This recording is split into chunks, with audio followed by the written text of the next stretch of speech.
Welcome student, BSc part first के अंदर आज अपन फर्स्ट यूनिट की बात करेंगे इनऑर्गेनिक केमिस्ट्री के अंदर। तो इनऑर्गेनिक केमिस्ट्री के फर्स्ट यूनिट के अंदर आपके पास में एक टॉपिक आता है इफेक्टिव न्यूक्लियर चार्ज, प्रभावी नाभिकीय आवेश हम इसे कहते हैं। अब प्रभावी नाभिकीय आवेश एक्चुअली में होता क्या है? देखिए, हमें पता है कि नाभिकीय आवेश क्या कहलाता है कि आपके पास में जो हमारे पास में नाभिक प्रेजेंट है एटॉमिक स्ट्रक्चर में, परमाणु संरचना में, वो नाभिक और बाहर की तरफ उपस्थित इलेक्ट्रॉन वो आपस में क्या करते हैं, एक दूसरे को अट्रैक्ट करते हैं। तो नाभिक का काम क्या होता है? इलेक्ट्रॉन को अट्रैक्ट करने का होता है। नाभिक क्या करता है, यानी कि नाभिक में प्रोटॉन होते हैं पॉजिटिव चार्ज, ये इलेक्ट्रॉन को क्या करते हैं, अट्रैक्ट करते हैं, इलेक्ट्रॉन को अपनी ओर खींचते हैं।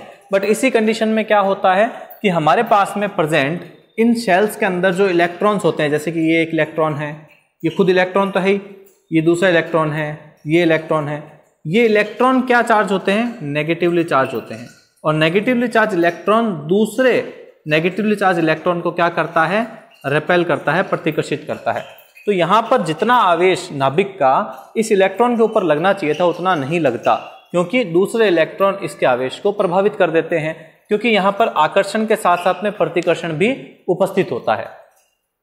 तो अब यहां पे इफेक्टिव न्यूक्लियर चार्ज इसे क्यों बोला गया, प्रभावी क्यों बोला गया है?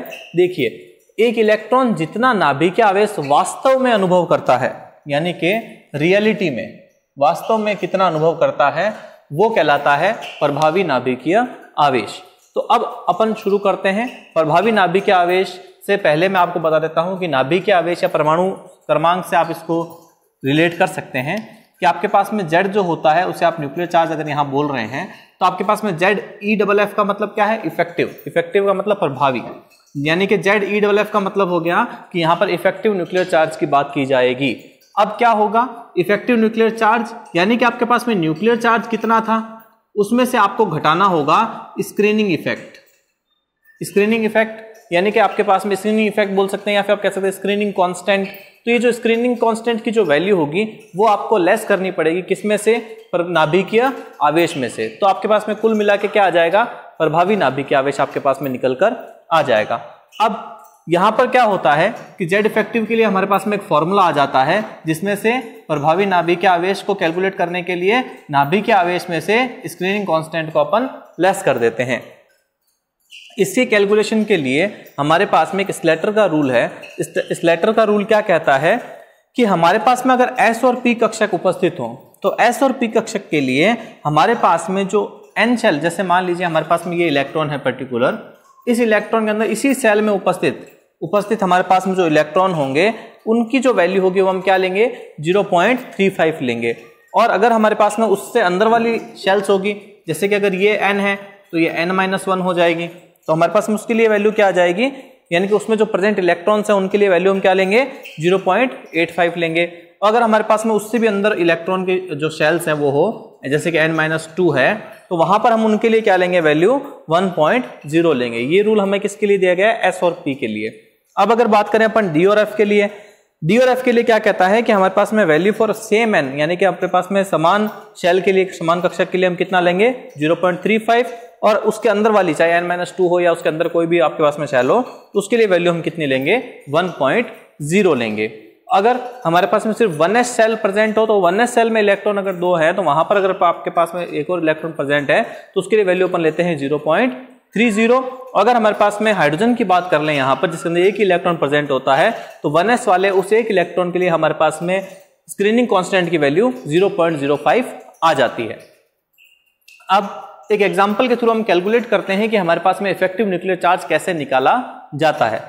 देखिए यहां पर क्या होता है, एग्जांपल ले लेते हैं नाइट्रोजन का, जिसका एटॉमिक नंबर हमें पता है कितना होता है, 7 होता है। तो यहां पर इसका जो न्यूक्लियर चार्ज होगा, यानी कि Z जो होगा वो आप कितना मान लेंगे, यहां पर 7 मान लेंगे।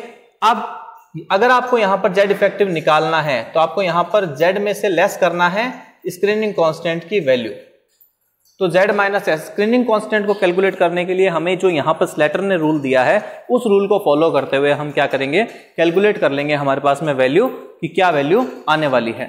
सो लेट्स सी कि हमारे पास में नाइट्रोजन के लिए इलेक्ट्रॉनिक कॉन्फ़िगरेशन जो होता है 1s2 2s2 2p3 होता है। अगर मैं इस नाइट्रोजन के P शेल में, यानी कि लास्ट वाली शेल के अंदर उपस्थित लास्ट वाला इलेक्ट्रॉन जो है हमारे पास में यहाँ पर जो उपस्थित है ये वाला, ये इलेक्ट्रॉन अगर अपन कैलकुलेट करना चाहें, इसके लिए जेड इफेक्टिव की वैल्यू कितनी होगी, यानी कि नाभिक यहाँ पर उपस्थित है तो यहाँ पर उपस्थित नाभिक इस इलेक्ट्रॉन के ऊपर कितना आवेश लगा पाएगा, या कितना आवेश वो इलेक्ट्रॉन महसूस करेगा वास्तव में। इसके लिए हमारे पास में क्या है, ये हमारे पास में n शेल है, यानी कि जिसके अंदर इलेक्ट्रॉन प्रेजेंट है। तो ये देखिए ये भी 2s है, ये भी 2p है, तो 2 आगे वाला यानी कि n का नंबर क्या है, यहाँ पर 2 है। तो यहाँ पर 2s और 2p के अंदर टोटल इलेक्ट्रॉन कितने हो गए हमारे पास में, 5 हो गए। लेकिन इस कंडीशन में हमारे पास में जो 7वां इलेक्ट्रॉन यानी कि बाहरी 12वां इलेक्ट्रॉन, उसके ऊपर तो अपना कैलकुलेट करना है, तो उसको अपन यहाँ पे कंसिडर कैलकुलेशन में नहीं करेंगे क्योंकि उसके ऊपर हमें कैलकुलेट करना है।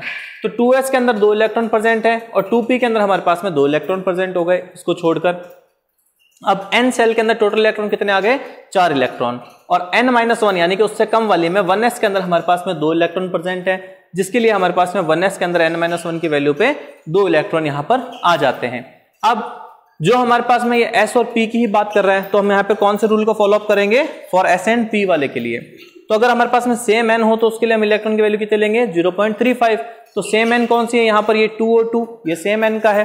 तो यहाँ पर इस कंडीशन में फॉर सेम n हमारे पास में 4 इलेक्ट्रॉन प्रेजेंट है, अभी हमने निकाले थे, ये 4 इलेक्ट्रॉन प्रेजेंट है। तो सेम n के लिए हमारे पास में कांस्टेंट की वैल्यू कितनी है, 0.35। तो 4 मल्टीप्लाई बाय 0.35, 1.40 हमारे पास में वैल्यू आ गई। अब अगर अपन थोड़ी अंदर वाले शेल के लिए देखें, 1s के लिए देखें, तो यहाँ पर n-1 यानी कि यहाँ पर कितने इलेक्ट्रॉन प्रेजेंट है हमारे पास में, 2 इलेक्ट्रॉन प्रेजेंट है। तो n-1 सेल के लिए हमारे पास में 2 इलेक्ट्रॉन प्रेजेंट है, तो एक के लिए हमें वैल्यू इस लेटर ने कितनी बताई है, 0.85। तो 2 मल्टीप्लाई बाय 0.85, तो हमारे पास वैल्यू कितनी आ जाती है, 1.70। अब इस कंडीशन में अगर हम इनकी टोटल कर दें 1.40 प्लस 1.70, तो हमारे पास में टोटल आता है 3.10, जो कि एक्चुअली में क्या है, स्क्रीनिंग कांस्टेंट है टोटल। ये स्क्रीनिंग कांस्टेंट हमारे पास में कितना आ गया, 3.10। अब हम क्या करेंगे, जेड इफेक्टिव निकालने के लिए जो हमारा न्यूक्लियर चार्ज है उसमें से माइनस कर देंगे हम स्क्रीनिंग कांस्टेंट की वैल्यू को। तो 7 माइनस 3.10 अगर हम कर देंगे यहाँ पर, तो हमारे पास में इफेक्टिव न्यूक्लियर चार्ज निकल के आता है 3.90। तो एक्चुअली में हमने यहाँ पर कैलकुलेट कर लिया नाइट्रोजन के लिए जेड इफेक्टिव 7वें इलेक्ट्रॉन यानी कि बाह्यतम कोश वाले बाह्यतम इलेक्ट्रॉन के लिए कितना चार्ज इफेक्टिव न्यूक्लियर चार्ज होगा, 3.90। सो आई होप आपको ये बिल्कुल आसानी से समझ में आ गया होगा। और ये वाले जो रूल्स हैं इस लेटर के, इनकी वैल्यूज आपको याद रखनी पड़ेगी। फिर आप किसी भी एटम के लिए, आप किसी भी इलेक्ट्रॉन की आप इफेक्टिव न्यूक्लियर चार्ज को कैलकुलेट कर सकते हैं। Thank you.